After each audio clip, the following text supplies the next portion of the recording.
Hey everyone, welcome back to the Enemies of Man series. Last time we talked about dominance, and this time we'll talk about ego.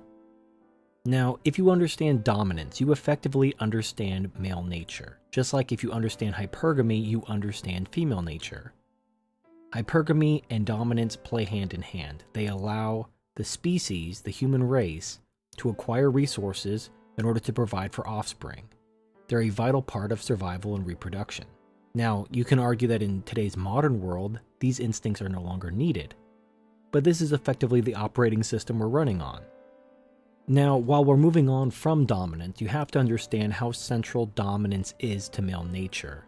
But let's move on to ego. Now, before I get into specifically what I'm talking about, let me discuss what I'm not talking about. If you just Google ego, or even look on YouTube, just type ego in the search bar, you're going to get all kinds of crazy shit. You're going to get Buddhist stuff, you're going to get all this other weird shit. Now, I'm not going to talk about, this whole idea of the ego being the soul or the bridge between the physical and the spiritual. I don't care. I'm also not going to talk about the Freudian type of ego, where you have like the id, the ego, and the superego. I don't care about that either. When I talk about ego, I'm talking about something very simple. And I don't want to get too bogged down into, all these different schools of psychology and whatnot and New Age spiritualism. It goes far beyond the scope of what I want to talk about in this video. So what do I mean when I talk about ego? What I'm talking about is the sense of self, the self-identification, which is the ego. Now, to use a very familiar analogy, let's talk about the movie The Matrix. So you know how Neo, he was in that little pod, he was bald and he couldn't use his eyes. His whole life was a dream. So if his whole life was a dream, where did he get his hair, his clothes, all this other stuff? Well, Morpheus explains this is his residual self-image. It's how he perceives himself, thus when he enters the Matrix, he becomes what he perceives himself as, even if it's not real. Now, there's nothing wrong with having a sense of self. In fact, I'm a rugged individualist, so having a sense of self is not a problem in and of itself. In fact, having dominance isn't a problem in and of itself. We're not talking about eliminating these things. These things are part of human nature. We're talking about understanding them. Understanding what these instincts are, how they affect your thinking, and how they can be used against you. So how can ego be used against men? Whenever somebody attacks MGTOW, what do they attack us with? They attack us with shaming language. Well, why does shaming language work? I mean, if it didn't work, they wouldn't use it. It's like the go-to weapon against MGTOW. Now, why? Why does shame work? Or why do they think it will work so much so that they rely on it so heavily? Well, shame works if it attacks your ego. Remember that scene from Back to the Future where Marty gets called a chicken and he can't back down. He has to rise up and meet the challenge of anyone who calls him a chicken. Because they know he won't back down if someone calls him a chicken, they make him do really dumb stuff, knowing he's going to go along with it because they threaten to bruise his ego. And women do this all the time. They manipulate men by attacking their ego, or by stroking their ego. The key word being ego. This is really foundational. In fact, in case you didn't know, Barbarossa's blog is called Shedding of the Ego.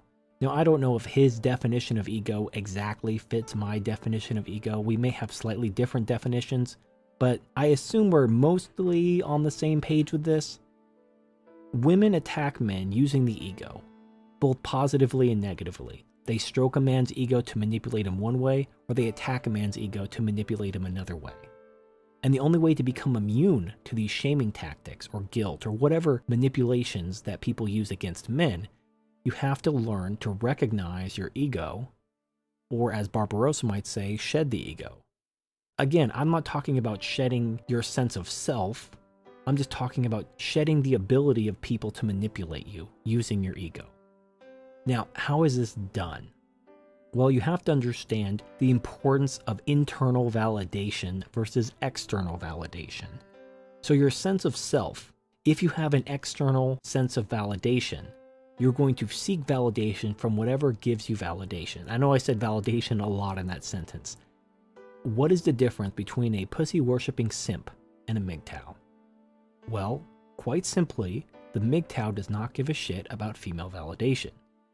And this is what separates not only MGTOW from pussy-worshipping simps, but also PUAs, MRAs, all these other people, various anti-feminists. I mean, there's this recent dust up with anti-feminists attacking MGTOW. I don't fucking care. The point is they're looking for validation, external validation. MGTOW is all about self-actualization. And in order to be self-actualized, you have to be immune to manipulation of the ego. And thus you have to have an internal sense of validation. You can't be looking for other people to validate you, because you're giving them power to manipulate you, because they can withhold that validation and manipulate you, or they can give you that validation if they want you to do something you wouldn't normally do, knowing that that would incentivize you to do it. Having external validation is a huge liability for a man. It's been basically man's Achilles heel. It's how men are manipulated into doing all kinds of bullshit. I mean, why does a man get married when the laws are clearly not in his favor? I mean, think about, what does a man actually get from being married?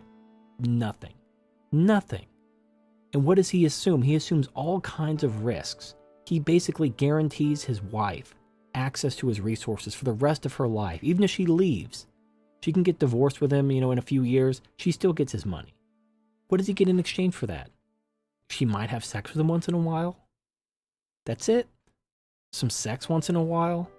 That's what I'm giving all these resources for, all these promises and legal obligations for a little bit of sex?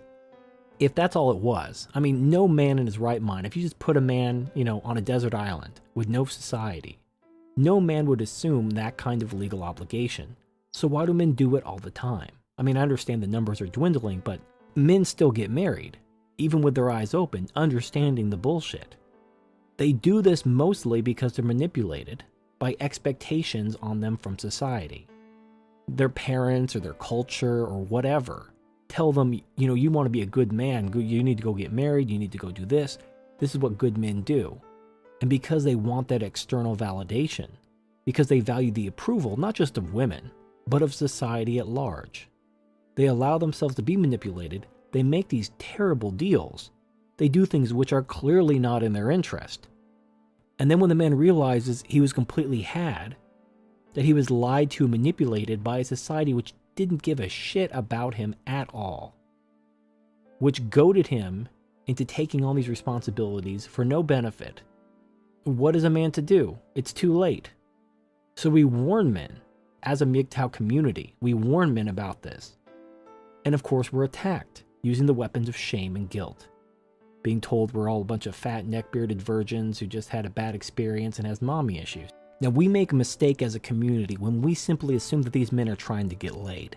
It's not necessarily about sex. It's about dominance, but it's also about external validation. These men are trying to climb the social hierarchy, not just with women, but in society at large. They want to be seen as good men. Now, another product of ego is the rejection of the red pill. So ego is your sense of self. It's how you see the world. And when you're presented with things which contradict what you previously believe, you're going to reject it. Or you're going to have a very high burden of proof to be convinced, because it contradicts what you already believe. In their ego, their self-image conforms to the society that they perceive.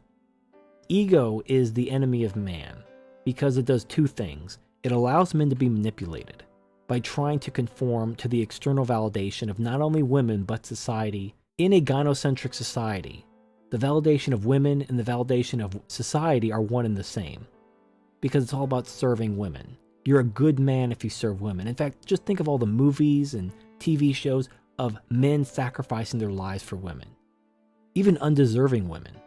You just see it all the time in these Hollywood movies, these guys throwing their lives away, committing suicide to save a woman. And the other reason why it's an enemy to man is because it blinds you to the obvious truth. If your sense of self and your sense of reality is skewed, and you're not open-minded because of your ego, because the truth may be too painful to your sense of identity, you're going to be closed off to that reality. And this is why you really should not be afraid of even painful truths. No matter how painful the truth is, it's better to know the truth. And a good analogy I have is, imagine you had a terminal illness, and you went to the doctor, and the doctor lied to you and told you were fine. So you spent the next 6 months just doing your normal thing. Now, of course, at the time, when the doctor told you were fine, you had the biggest smile on your face because you were worried you were going to die. and the doctor lied to you to make you feel better.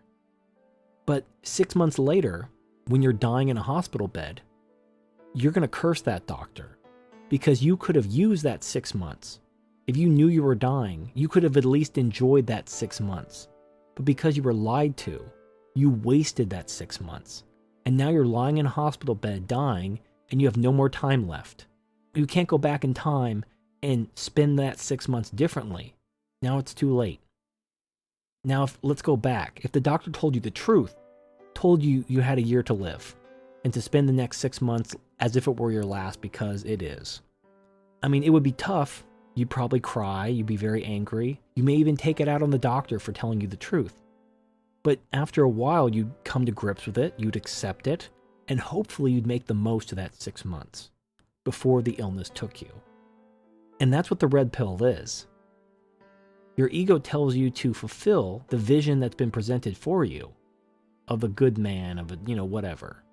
The external validation that I previously talked about. But you have to come to grips with that. You have to understand that you are being manipulated. That vision, that role that you've been assigned by society, by gynocentric society, will not lead to your happiness. I mean, you may feel good when you get the pats on the back and the attaboys, but you're not going to feel good once you've been used up and society has no further use for you and they turn their back on you. But accept the truth. Don't let the ego get in the way of the truth. Don't reject the truth because it's painful and because it challenges your self-identity. Don't seek after external validation. One of my first videos is called Capable of Anything, and it deals with the topic of internal validation. And I'll post a link to it, but please excuse the audio quality. I was a brand new monkey channel, and I really didn't know what I was doing in terms of editing.